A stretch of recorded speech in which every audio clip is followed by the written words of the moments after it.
Charlie, I'm thrilled to meet you, by the way. And Well, I if I appreciate only it. knew, I would have brought my 2 silver medals from Boylan Street Pool, Newark, New Jersey, 1964. 2 individual silvers. Huh? I still have them. What events? I only wished that I knew you were here. I would have brought them to show you. Stroke and freestyle. I was an okay backstroker. I was a pretty good freestyler, but Yeah. if we had done the breaststroke, you would have kicked my butt. Yeah, I was built for comfort, not for speed, much like now.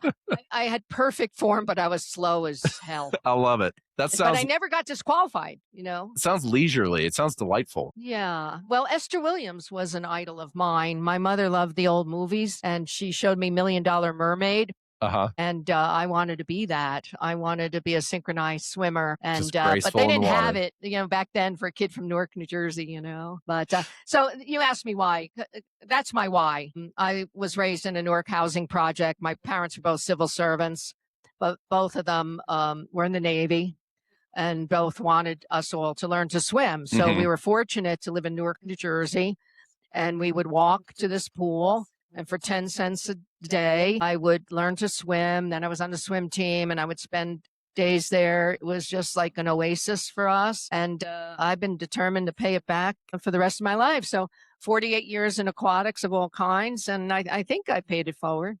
Amazing. Well, tell us about the day-to-day now with you in Sure. aquatics. Sure. So I'm here today as a speaker, featured speaker at AOAP. A good one at that, I can tell. Yeah. Well, nobody gets to say a word in edgewise, but no, I've been a speaker for years for them, keynoted and endnoted, and a lot of my aquatics experience kind of morphed into the water park world, and so I'm a Hall of Fame member of the World Water Park Association's Hall of Fame. If I only knew where it was, I would take the kids. Like you can go to Fort Lauderdale and see pictures, but I have nowhere to go. So I focus on that. So I teach and train. And for many years, I was an operations analyst for a company called Water Technology, giant builder of pools and water attractions. And I spent full time watching operations. So I'm kind of like an aquatic behaviorist. Where would mothers sit? Will they walk through that flower bed? Is this a safe combination of activities? And so I started speaking on that, training on that. And so that's a big part, but I'm semi-retired and now I'm spending most of my time on the New Jersey Swim Safety Alliance. Okay. And there's a whole group of us here. I'm very proud to say I was one of the lead writers of the New Jersey Water Safety Strategy. I brought props.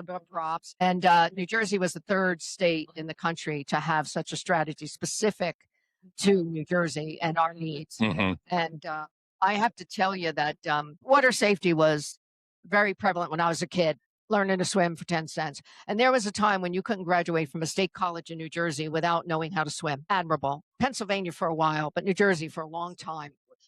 Life changed. Yeah. Once they stopped that because of costs, and I made a part-time living in college because the athletes would sink like a rock. And I taught them how to float and at least get through the test, you know? Yeah. And when that stopped, it started to ebb, and then cities, people like me started teaching people how to make money at these facilities, but it backfired because many cities said, well, we're not making money, so let's shut it down. And that's where we lost momentum in New Jersey. And that's when it was no longer essential. It was no longer important. And I didn't think in my lifetime it would be important again, or that I would play a role with the New Jersey Swim Safety Alliance colleagues from different silos, swim schools, competitive coaches. Coach Chuck Warner, one of the famous college coaches, he's our founding board member. Okay. And we came together for COVID. So there were good things that came from COVID.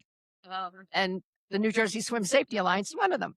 And we got together, all different disciplines, and we said, hey, you got to open these pools or kids are going to die, man. They have to have lessons. And you got to open the beaches. New Jersey has some of the finest beaches in the world. Don't tell anybody because we don't want any more people coming. So we were mildly successful there. And then we said, hey, we're better together than we are separate. And then we just took off. And we've had 3 Garden State Water Safety Summits. Have you ever been on the Garden State Parkway? I have not. Well, I have to admit it. This is very important to New Jersey culture. And so we had 3 major summits, never had before in New Jersey.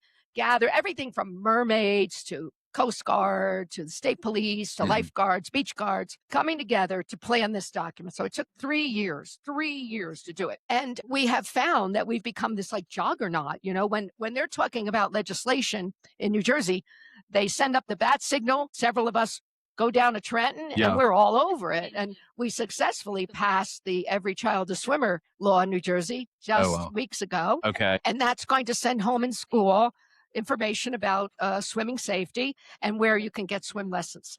And so that's kind of morphed into a couple of different programs. Do you want to hear about them? Started here, and now it's like, you're the representative of the great state of New Jersey. Well, that's easy. That's easy.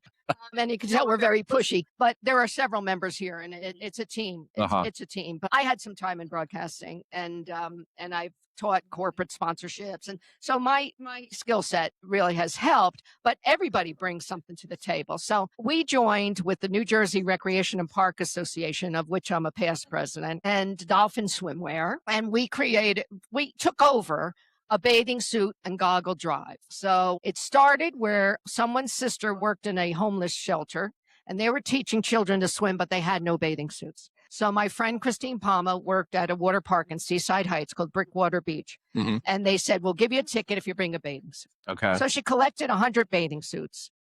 I know Christine, and I said, that's not enough. And we started hearing about city pools where kids had to leave during a heat emergency because they had no bathing suit. Can't get in New Jersey in a pool without a bathing suit. Then we heard about kids taking swim lessons in their underpants. Unacceptable. So there's 3 deterrents to kids learning to swim. Money, and there's like the Zach Foundation, and there's great organizations providing that. Transportation, which some cities are helping. Sure. And bathing suits. And when I tell somebody that a child in New Jersey doesn't have a bathing suit, they're shocked because most of their kids have 10. Sure. Most of the kids have 10. St. Benedict's School in Newark has a huge commitment to swimming. They are a scholarship Catholic school run by Benedictines who have a severe decision to teach every one of these kids to swim, to survive in the water, and to become lifeguards and get payable jobs. We help them with bathing suits because we heard they get 1 suit a season. Could you imagine you with 1 suit a season? What would that look like?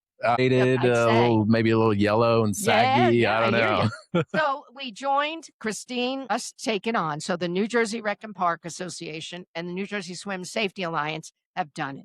And steadily it's been building and building, and I'm the chairman. And right now, in my basement, my neighbor's basement, my husband's garage, my shed, my neighbor's garage, I'm proud to say are 10,000 beautiful quality bathing suits. 5,000 went out to children in free swim lessons. The other 5 are on their way out now. That's amazing. And the way we get them, water parks offer, bring a bathing suit, get a ticket. Yep. We had kids do a lemonade stand to buy bathing suits. We have fire departments, hospitals, churches. People drop them off in a basket on my porch. And we have had great benefactors, water safety products, Dolphin Swimwear, the original watermen, sending cases of bathing suits. And it's a grassroots effort. We've had some teenagers helping us to sort. I've had my neighbors put out a bunch of wine, throw up the bat signal, over they come. Then we went into goggles because you feel so cool with goggles, right? You got the bathing suit, might as well do the goggles. Right. So then I called my water park friends and the recreation and park friends and said, what do you do with your lost and found goggles? They go, we throw thousands of them away. Sure. I want them. So now we sort them, sanitize them, and get them out to the kids. Because kids use goggles once and they lose them. So that's a big one for us. And there's one more. Okay, hit me. You got room for one more? Yeah. This is cool, man. Hit me with one more and let's land the plane. This is cool. We met a young beach lifeguard from Brick, New Jersey. His father was the lieutenant before him. He is now the lieutenant. At his own expense, he bought a Newfoundland. You know those dogs? They're gigantic, black and white. In Italy, they train those dogs to be lifeguards in the ocean. The Coast Guard trains that breed of dogs. So he saved his money, his own money, and took that dog to school. And Captain Jack is a Marine rescue canine. And he takes him up and down the Jersey Shore with baseball cards, with safety tips and stickers. And when Jack has his goggles and his life jacket on, he's like a magnet. And everybody runs to him. And then Rob Brown, who owns Captain Jack, then gives a little lesson on the fly about safety. We heard about him. NDPA gave him an award, and we've adopted him. So we're taking care of all of his expenses. And we're finding agencies like We have quite a few at the Jersey Shore. We have quite a few autism programs to learn to surf. And Captain Jack visits the kids, and we get sponsors to sponsor Jack. And if anybody that's listening loves dogs, we need a sponsor. Quite the He's story. due for goggles. And he last year lifeguarded during the world's largest swim lesson at Breakwater Beach. So the bathing suit drive is our way to get education out there. With every bathing suit goes a card, a safety card. I brought some for you, and we now have them in 3 languages, Arabic, Spanish, and English, so that nobody is limited by their acceptance of the language. And that's just the tip of the iceberg. We're so proud of our legislative process. The World Water Park Association honored us last year with a Kelly Ogle Award. It's rare that they go outside the water park community. But the New Jersey water park community, they're very tight. And if I call them, they come. And it's just been great. And the Zach Foundation has been terrific. Cool. They helped us get this published. And the Northeast Pool and Spa Association have been big supporters of ours. You know, it's such a simple concept. In New Jersey, we have beautiful beaches, lakes, ponds, rivers, thousands of backyard pools. It should be your first sport. You know, the rest will come. And I'm sure you enjoyed other sports in addition to your swimming, right? Right. And it should be that way. And it was back in the day for me, and it should be. And I didn't think in my lifetime I'd see it, but I think it's going to happen. And coming here, sharing the information, we're very involved with the National Water Safety Plan, and we've been contributing to that, and we've been coaching other states. Jersey's very competitive. You probably picked that up from me, right? Yeah, a little bit. And here's the thing, Charlie. When your hair goes gray, you can do and say whatever you want. It's a beautiful thing. You may not be able to stay up late anymore, and you may wear sneakers instead of shoes, but you can say what you need to say, you know? And Must be fun. It is fun. But the bad side is then you're old. But anybody I get a chance, and any of my board members, any of the board members, they get an opportunity to find somebody to help. And it's just so gratifying. And whenever I want to quit or whenever they want to quit, like we went to Families United and heard all those stories. How can you quit? Yeah. How can you quit? You can't. Amazing. You can't. So if people want to find out about how to do a state strategy, Yep. they can contact us, or they Okay. can go to our site. It's njswimsa.org. Okay. njswimsa.org. And there's a button where you could donate too. Is that good? Great call to action. Oh. The aquatic success story, 48 years in the making. Yeah. Great to meet Just you. for 10 cents a swim. Next time I see you, I'll bring my awards from Boylan Street Pool. We'll compare notes. Thank you. Thank you, honey. Thank you so much.